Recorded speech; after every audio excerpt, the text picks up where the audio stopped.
நிலவும் தண்ணீர் தட்டுப்பாடு பெங்களூர் நகரத்தில் என்ன நடக்கிறது? சீமான் பேசும் அரசியலுக்கும் இந்த தண்ணீர் தட்டுப்பாட்டுக்கும் என்ன தொடர்பு இருக்கிறது? இதற்கெல்லாம் காரணம் என்ன? இதற்கெல்லாம் காரணம் இந்த வெப்பமயமாதலா, இந்த கோடை காலமா? எதன் மீது நாம் இந்த தவறுகளை திணித்து நம்மை மறைத்துக் கொள்ள போகிறோம் என்பதை இந்த காணொளியில் பார்க்க போகிறோம். சீமான் என்ன சொல்லுகிறார், அவர் பேசும் அரசியல் எதை நோக்கி இருக்கிறது என்பதை இதில் தெளிவாக பார்ப்போம். வாருங்கள் காணொளிக்குள். நான் உங்களுடன் உயிர்மை வசந்தகுமார்.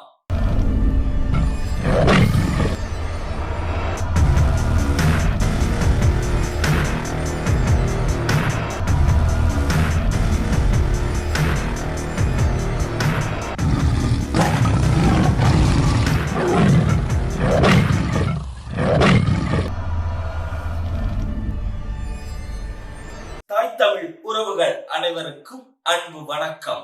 பெங்களூர் நகரத்துல பாத்தீங்கன்னா தண்ணீர் தட்டுப்பாடு நிலவுது, கடும் வறட்சி அப்படின்னு சொல்லிட்டு பெரிய ஒரு இடர்பாடான ஒரு சமயமா பார்க்கப்படுது. இந்த நேரத்துல நாம அவர்களுக்காக குரல் கொடுக்க வேண்டிய அவசியத்திலையும் இருக்கிறோம். அதே சமயம் அண்ணன் செந்தமிழன் சீமான் இதை பற்றி ஏற்கனவே நாம் தமிழர் ஆட்சி வரைவில் நாம் தமிழர் கட்சியின் ஆட்சி அமைந்தால் இப்படியெல்லாம் இருக்கும் தமிழ்நாடு அப்படின்னு சொன்ன ஒரு ஆட்சி வரைவு புத்தகத்துல என்னத்த இந்த தண்ணீரை பத்தி எப்படி எல்லாம் நீர் மேலாண்மை பத்தி குறிப்பிட்டிருக்கிறாரு அப்படிங்கிறத நாம ஒரு சிறிய ஒரு விளக்கமா பார்க்க போறோம். அண்ணன் பனைமரம் வளர்க்கணும், தென்னை மரம் வளர்க்கணும், மரம் தேவை, மரம் வளர்த்தே ஆகணும், வேற வழி இல்ல ராஜா, தண்ணிக்கு வேற நீ ஒண்ணுமே பண்ண முடியாது, ஆத்துல இருக்கிற மணல் எல்லாம் அள்ளிட்டு போட்டு சுரண்டி எடுத்தினா அடியில தண்ணி தேக்காது, ஏன்னா உலகத்தின் மிகச்சிறந்த வடிகட்டி அப்படின்னு நீர் வடிகட்டி அப்படின்னு பார்த்தா மணல் தான். அந்த மணலையும் அள்ளிட்டா வெறும் களிமண்ணு தான் இருக்கும், நீர் நிக்காது, நிலத்தடி நீர் இறங்காது, ஓடிடும். அதே சமயம் போற போட்டு தாயின் மாறை அறுத்து ரத்தம் குடிப்பது போல் இந்த பூமியை துளையிட்டு துளையிட்டு தண்ணியை 1000 அடி 2000 அடியிலிருந்து எல்லாம் உறிஞ்சி எடுத்து எல்லாத்தையும் தீர்த்து போட்டு இன்னைக்கு தண்ணி இல்லை அப்படின்னா இது யாருடைய தவறு? இது இந்த தவறு எங்கே நடக்கிறது என்பதை நாம் விழிப்புணர்வோடு பார்க்க வேண்டிய அவசியம் ஏற்பட்டுள்ளது. இதுக்கு கோடை காலத்திற்கும் என்ன சம்பந்தம்? கோடை காலம் எதனால், இந்த வெப்பமயமாதல் எதனால் அதிகரித்து கொண்டு வருகிறது? நாம சாலை போடுறோம், நகரமயமாக்கல் திட்டம் சொல்லிட்டு உண்மையாலும் நாம இருக்கிற மரங்களை அழித்து நாம் சாலை போட்டு வீடு கட்டி என்ன புண்ணியம், என்ன நடந்தது? இப்போது பெங்களூர்ல நடந்துட்டு இருக்குது பாத்தீங்களா, அதுதான் எல்லா பக்கம் நடக்க போகுது. அப்போ இதையை நாம் எப்படி கட்டுப்படுத்த முடியும், இதை எப்படி மீட்க முடியும் அப்படின்னா வேற வழி இல்ல ராஜா. அண்ணன் செந்தமிழன் சீமான் சொல்ற மாதிரி நீர் மேலாண்மை திட்டத்தை நாம் செயல்படுத்தினால் மட்டுமே தப்பிக்க முடியும்.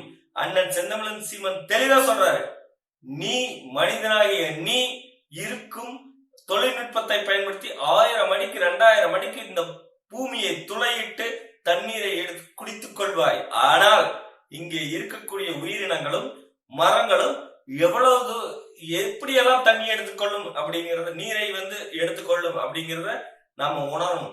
இந்த உயிர்கள் அழிந்தால் நாம் உயிர் வாழ முடியாதுங்கிறத தெளிவா விளக்கி இருக்கிறாரு. இன்னொன்னு என்னன்னா, நாம போற 1000 அடிக்கு 2000 அடிக்கு இறக்கி கூட நிலத்தடி நீரை எடுத்துக்கிறோம்.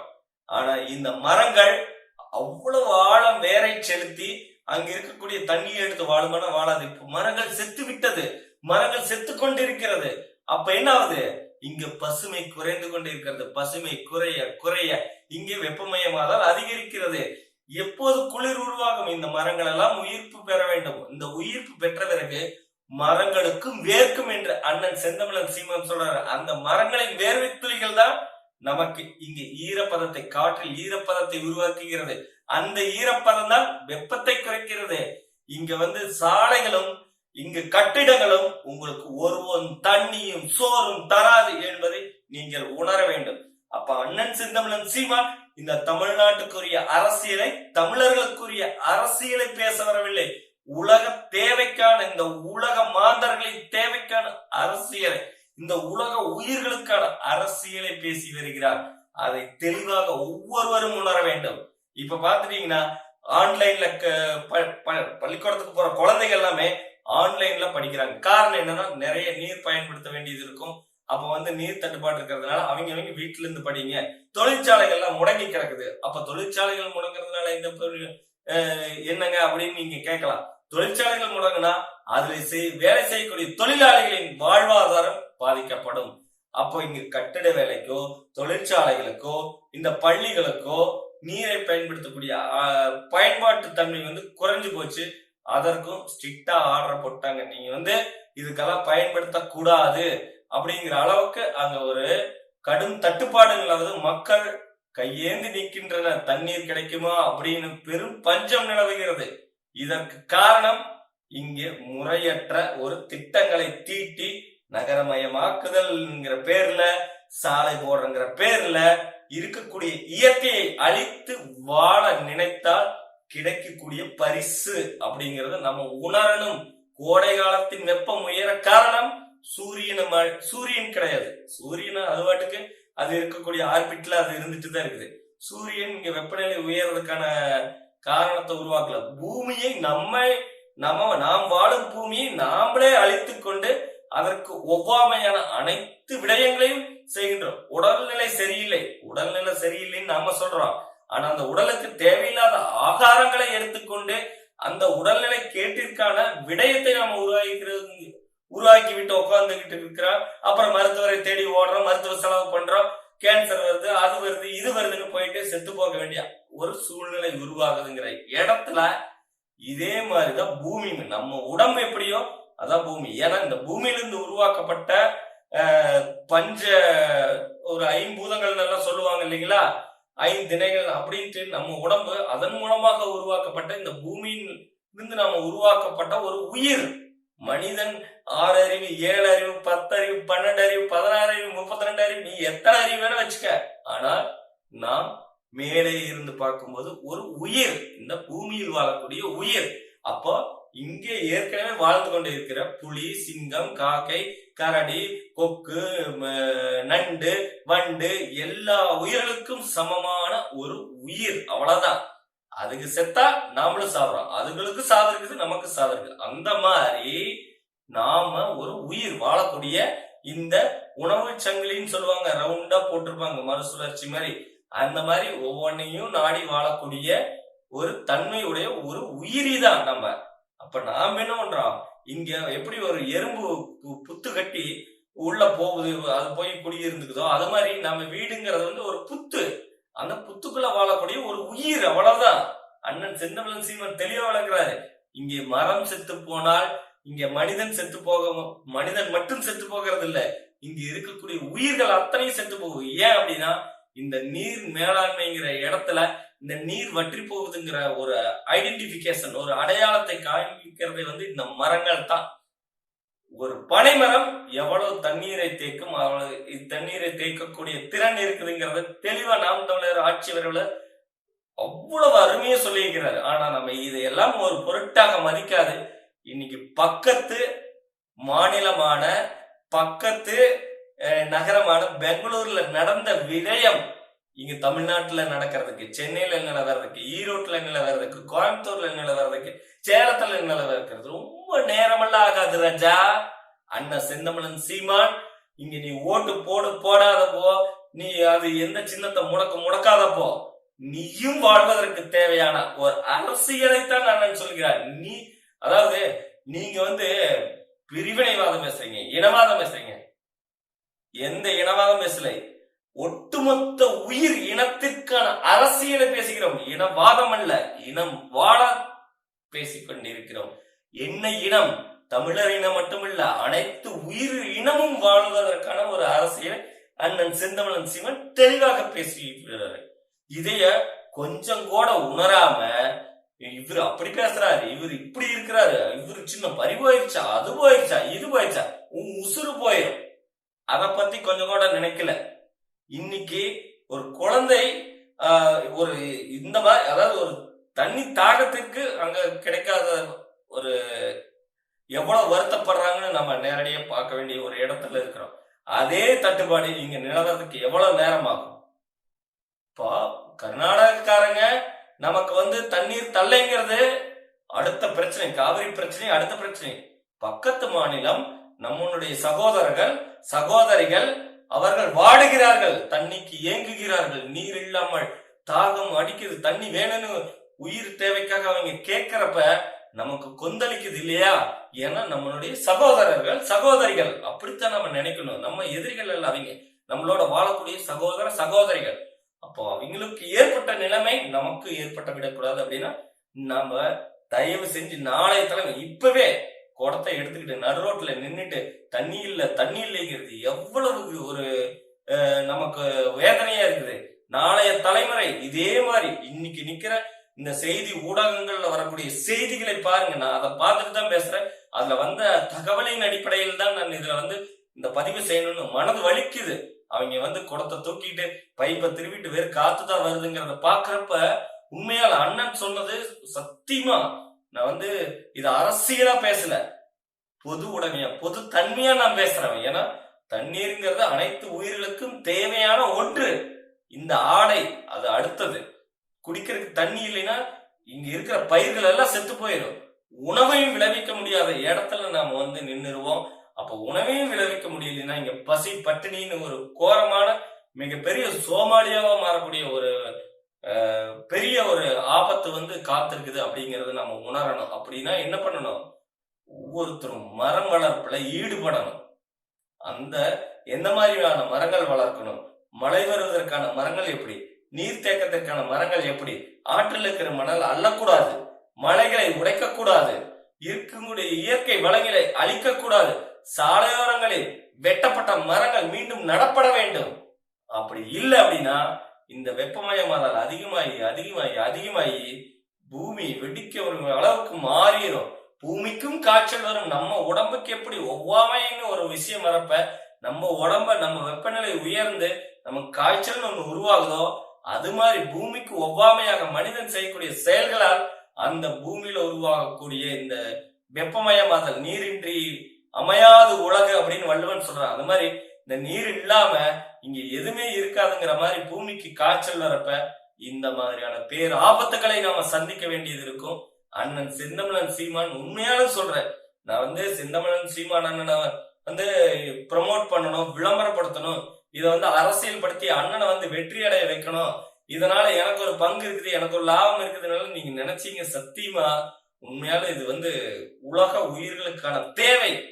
இன்னைக்கு நம்ம எப்படியோ அடிச்சுக்கிட்டு புடிச்சுக்கிட்டு அது அடுத்த பிரச்சனை, அது அப்புறம் பாத்துக்கலாம். ஆனா மரம் வளர்க்கணும். நம்ம இந்த மரம் வளர்த்தா மட்டும்தான் வெப்பமயமாதல் குறையும். இந்த நெகிழிகளை தவிர்க்க வேண்டும். இயற்கை வளங்களை எப்படி முறையாக பயன்படுத்த வேண்டுமோ அப்படி பயன்படுத்த வேண்டும். நாம் தமிழர் ஆட்சி வரைவ புக்க உண்மையால் கூகுள் டிரான்ஸ்லேட்ல போட்டு தயவு செஞ்சு கன்னடத்துல மொழி மாற்றி அதை படிச்சு பாருங்க. சத்தியமா இது நாம் தமிழர்ங்கிறத மறந்து நாம் உலக உயிர்கள் அப்படிங்கிறத எடுத்து நீங்க உணர்ந்து பாருங்க. இந்த அரசியல் தெல்ல தெளிவாக உங்களுக்கு புரியும். அவர் சொன்னது சீமானண்ண உண்மையான அரசியல்வாதி அல்ல, அவர் ஒரு தத்துவ ஞானி. இந்த உலக உயிர்களுக்கான இந்த உலகத்திற்கான மிகப்பெரிய அரசியல் தத்துவத்தை விதைத்து விட்டார். அந்த விதைப்பை நாம உணரல அப்படின்னா உண்மையாலும் இந்த உலகம் அழிவதை யாராலும் தடுக்க முடியாது என்பதை உணர வேண்டும். உண்மையால அதுல இருக்கக்கூடிய விடயங்களை படிங்க. நீர் மேலாண்மை திட்டத்தையும் மரம் வளர்ப்பதையும் பத்தி நீங்க படிங்க. எந்த மாதிரி பயிர்கள் இடணும், சாலையோரங்கள்ல எப்படி மரங்களை நடணும், எந்த மாதிரி மரங்கள் எல்லாம் நமக்கு நீரை தேக்கி வச்சு நமக்கு நிலத்தடி நீரை பெருக்கி நமக்கு நீராதாரத்தை கொடுக்கும் அப்படிங்கிறது. ஒரு ஆறு செத்து போய் அண்ணா அடிக்கடி ஒரு வார்த்தை பயன்படுத்த, ஆறு செத்து போச்சுடா, நதி செத்து போச்சுடா அப்படின்னு.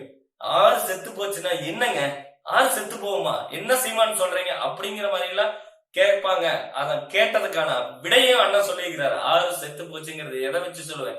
ஆற்றோரங்களில் ஆற்று கரைகளில் இருக்கக்கூடிய மரங்கள் செத்தா ஆறு செத்துச்சுன்னு அர்த்தம். அந்த ஆற்றங்கரையில் இருக்கக்கூடிய மரங்கள் எதனால் சாகுகிறது என்றால் ஆற்றுலதான் தண்ணி போகுது. ஏன் ஆற்று கரையில் இருக்கக்கூடிய மரங்கள் இறக்குது அப்படின்னா அதனுடைய வேர் ஒரு அதனுடைய அந்த மரத்தினுடைய தன்மைக்கு தகுந்தாப்புல அது ஆழத்திற்கு சென்றிருக்கும். அந்த ஆழத்தில் நிலத்தடி நீர் இல்லாமல் நிலத்தடி நீர் தேக்கப்படாமல் இருப்பதால் அந்த மரம் செத்திருக்கும். அப்போ நிலத்தடி நீரை தேக்கி வைக்கும் தன்மை இல்லாத இருக்கக்கூடிய ஆறு செத்து போன ஆறு. அப்ப அந்த ஆறு செத்து போனா அருகில் இருக்கக்கூடிய கிராமங்கள், ஊர்கள் அத்தனையும் நிலத்தடி நீரின்றி தவிக்கும். அங்கே இருக்கக்கூடிய பயிர் வகைகள், தாவர வகைகள் அத்தனையும் செத்து போயிடும். இதைய தெளிவா அண்ணன் வந்து சொல்லி இருக்கிறாரு. மிகப்பெரிய பேராபத்தை சந்திக்கக்கூடிய இடத்துலதான் எல்லாருமே இருக்கிறோம். அப்போ இந்த தேவைகளை பூர்த்தி செய்யணும்னா தயவு செஞ்சு அண்ணனுடைய நாம் தமிழர் வரைவை வந்து காப்பி அடிங்க, தயவு செஞ்சு காப்பி அடிங்க. அதுல இருக்கக்கூடிய விடயங்களை எடுத்து உங்க பகுதியில் இருக்கக்கூடிய அரசியல்வாதி கிட்ட பேசுங்க. இந்த மாதிரி நீங்க எங்களுக்கு பண்ணித்தாங்க, ஓட்டு கேட்டு வரீங்கல்ல, எங்களுக்கு இதை பண்ணித்தாங்க, வேற எதுவும் வேண்டாம். அதாவது இந்த விவசாய போராட்டத்துல விவசாயி வந்து ஒரு காவலர் ஒரு கதை வந்து ஊடகத்துல கேட்டிருந்தேன், செய்தி ஊடகத்துல.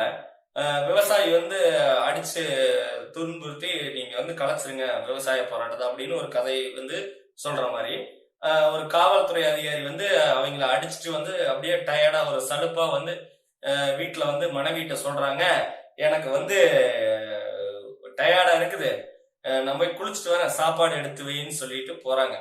அப்ப சாப்பாடு எடுத்து வைன்னு சொல்லிட்டு உள்ள போய் குளிச்சுட்டு வந்தனையே அவர் சாப்பாட வைத்திருக்கக்கூடிய தட்டுல லத்தியுமே விலங்குமே துப்பாக்கியுமே அந்த காக்கி தொப்பியுமே காக்கி சட்டையுமே வச்சு கொடுக்குறாங்க.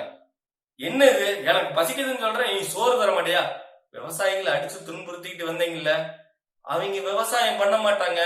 விவசாயம் பண்ணலினா இருக்கக்கூடிய நீங்க எங்க இருந்து உங்களுக்கு சம்பளம் வந்தாலும் சரி அது வந்து பிரயோஜனம் இல்லாதது, பயன்படாதது. அப்போ இதைய நீங்க சாப்பிட்டு இங்க இருக்கக்கூடிய இது இருக்குது பாத்தீங்களா, இதை சாப்பிட்டு நீங்க பசியாத்திக்கீங்க. அப்படிங்கிறப்ப என்ன நீ பைத்தியமா, நீ இப்படி எல்லாம் வந்து இப்படி எப்படி சாப்பாடு இல்லாம இந்த காக்கி சட்டையுமே நான் லத்தியுமே இதையுமா திங்க முடியும்? அப்படியே சரி விடுங்க, நீங்க போன மாசம் எங்கிட்ட சம்பள தொகைன்னு தந்தீங்களா, அந்த தொகை இருக்கு பணம், இந்தாங்க 30,000 வச்சுக்கோங்க, இந்த 30,000 சாப்பிட்டு பசியாத்திக்குங்க, மீதி இருந்ததுன்னா வெய்யுங்க, குழந்தைகளும் நாங்களும் சாப்பிட்டுக்கிறோம். அப்படிங்கிறப்ப அப்பத்தான் உணர்றாரு ஒரு விவசாயினுடைய ஒரு தன்மையை.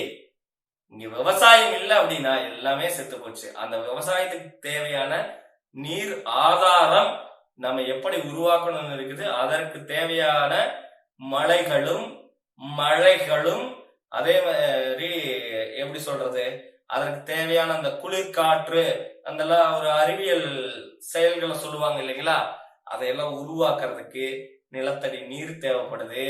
இந்த பூமி வளமா இருக்கணும்னா இந்த பசுமை மரங்கள் வந்து தேவைப்படுது. ஒரு சதுரடிக்கு இத்தனை மரங்கள் தேவை, ஒரு மனிதன் சுவாசிக்கிறதுக்கு 400 மரங்களுக்கு மேல தேவைப்படுது அப்படிங்கிறாங்க. அப்போ பெங்களூர் நகரத்தை எடுத்து பார்த்துட்டா எத்தனை மரங்கள் இருக்குதுன்னு முதல்ல எண்ணிக்கை வைங்க. இதை காப்பாத்திக்கணும்னா ஒரு விடயம் இல்லை, இது எல்லா நாட்டுக்கும் பொருந்து, எல்லா மாநிலத்துக்கும் பொருந்து, எல்லா நிலத்துக்கும் பொருந்து. மரம் வளர்த்தா உண்மையால் நிலத்தடி நீர் இருக்கும், நாம தப்பிக்கலாம். அதனால வந்து விவசாயம் நடக்கும், பசுமையான ஒரு பூமி உருவாகும். இது அண்ணன் செந்தமிழன் சீமான் தெளிவா உணர்ந்து உலக அரசியலை எடுத்து அப்படி அள்ளி வீசிட்டாரு. அவ்வளவுதான். இதை எடுத்துக்காததும் இந்த பஞ்சப்பாட்டை பாடுறதும் பாடாதும் உங்க பொறுப்பு. உங்க வேதனையில நானும் இந்த வலையொலி சார்பா வந்து பங்கெடுத்துக்கிறேன். நீங்களும் எங்க சகோதர சகோதரிகள் எங்க அண்ணனுடைய நாம் தமிழர் கட்சியினுடைய வரைவை எடுத்து படிச்சு தயவு செஞ்சு உங்க அரசியல்வாதிகிட்ட சொல்லி இதையெல்லாம் உருவாக்க சொல்லுங்க. நன்றி, வணக்கம்.